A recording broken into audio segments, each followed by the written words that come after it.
talking about how to use your samples differently.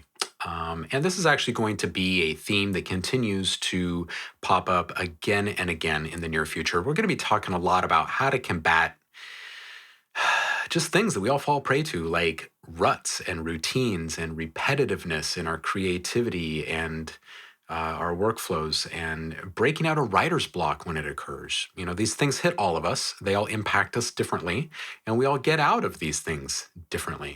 But it's our belief here that the more you share in these things, the better it is for everyone. Okay.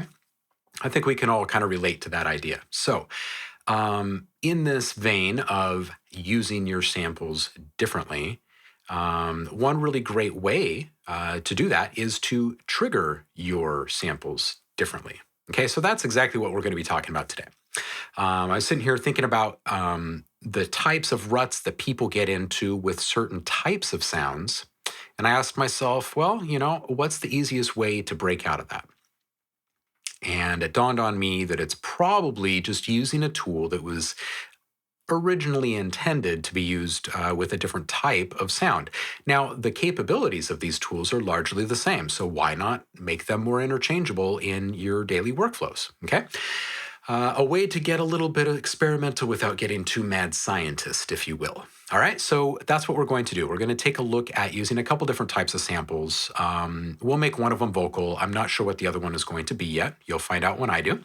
And we're going to dump them into a drum machine. Okay, this is a drum synth called Ultrabeat inside of Logic. You really don't need to be using Logic or Ultrabeat to follow along with this. You can use any sampler you want. We're just going to be using the idea of using a controller parameter, okay, a modulation source, if you will, to alter the starting point or our playback point of our samples. Okay, so we're going to be triggering our sounds just a little bit differently than we normally would. Okay, we're still going to chop it up and make it all rhythmic and funky and stuff, but we're going to do it differently. All right, so without further ado, just open up Ultrabeat.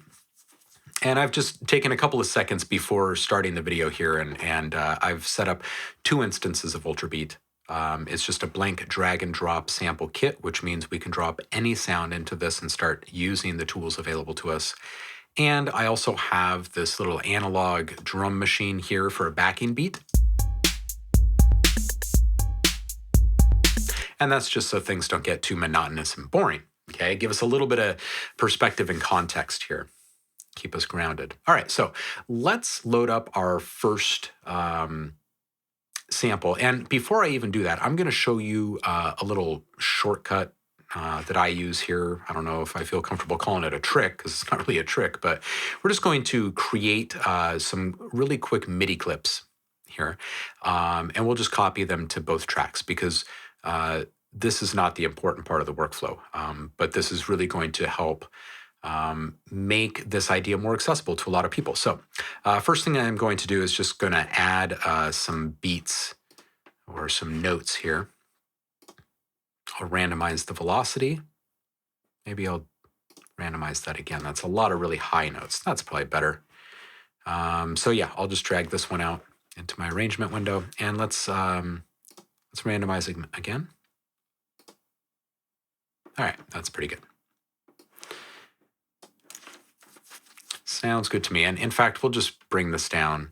Oh, before we do that, I'm just going to open this up really quick and make sure we don't have too many of these notes that are at full velocity. And that's only because we don't know what sounds we're going to use yet. I don't know how they're going to behave, and I don't want to hurt anyone's ears.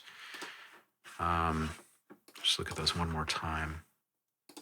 This one and this one look like they're pretty close to 0. So I'm going to bring those up just a little bit. Okay. And I'm going to copy those down. So now we basically just have some basic MIDI information in our track, and that's going to trigger the sounds that we drop in there. And you'll see exactly why we've done that right now. We're going to open up the loop and sample library of Logic and just use something really basic, maybe just one of these spoken words Experience. Here. That's Experience. fine. I think that works just fine. Now I'm going to drop it right here, and that's going to import the sample for me. And you'll notice that there are a min and max marker here. And this could mean a couple different things, but in this case, this is the starting point of the audio playback. Okay. And what we're going to do is use velocity to choose the starting point of the sample playback. Okay. So this is the highest up we can go in our starting point, and that would be at a maximum velocity of 127. Okay. And starting way down here would be a velocity of 0 or 1. Okay. So we'll just set this up here, for instance, and we're just going to play back our routine so you can hear what this sounds like.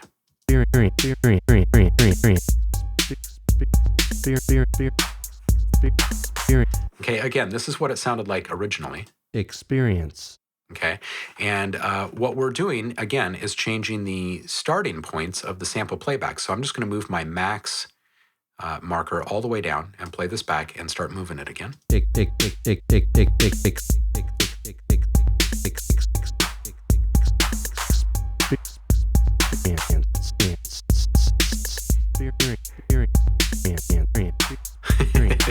It's all pretty funny. Okay, so let's do the little max headroom thing there, and we'll use that as our starting point for this one. Now, let's load up another one, and let's choose something that's not a vocal, just so you can see that this is, just as applicable to any other kind of sound that we can think of. And I think I'll just kind of randomly stumble into something here. I want it to be different. How about a violin? Violin? Sound good to you?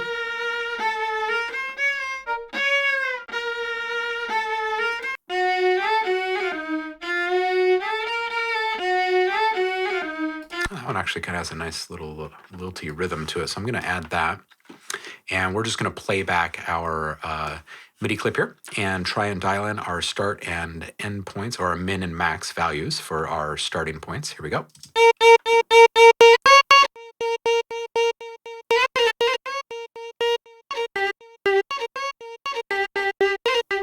Okay, so that's pretty interesting. So let's see what these sound like.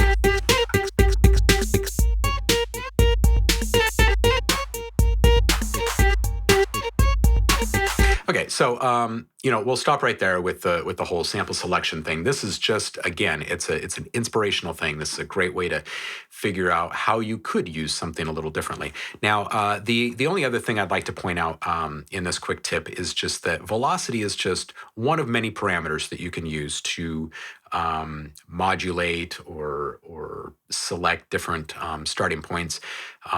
In fact, speaking of modulate, you could even go in here and assign an LFO to something. You can start tweaking the envelopes.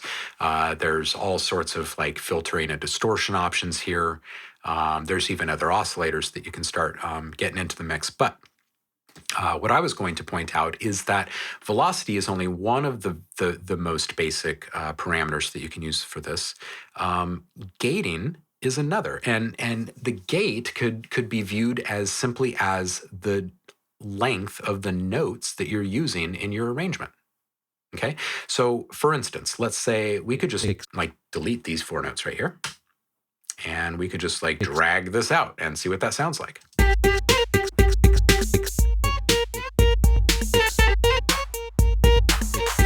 Really didn't sound like much. Now, had we chosen one of these blue notes, we might have gotten a little bit more out of it because it would have triggered the word at the beginning of the word. Experience. We're just going to rebuild that part again and listen to this.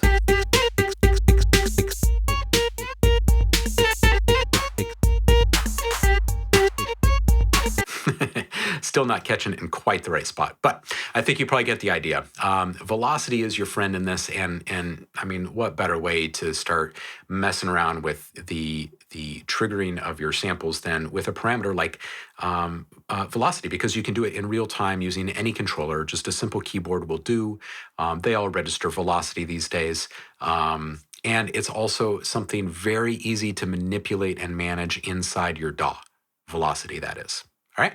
So hopefully this helped kind of bring some light to the countless ways that you can use your samples and avoid frustrating issues like writer's block and whatnot. Sometimes it's just as simple as changing your routine a little bit, changing how you're actually playing the sounds that you're trying to use.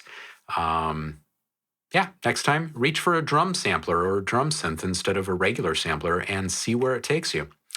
As part of this ongoing theme of let's help each other break away from our ruts, routines, repetitiveness, and writer's block, why don't you share something with us in the comments below? Let us know what other kind of variations on this theme you would like to see a tutorial for. Or perhaps you have a rather clever way of triggering your samples and you'd like to share. Do that in the comments below. Shoot us an email. Visit us on one of our social profiles around the World Wide Web. It's always great to hear from our followers and community members, and we'd love to have you guys more engaged in this conversation specifically. Once again, thanks for coming out. Great to see y'all, and we'll see you again soon. Cheers.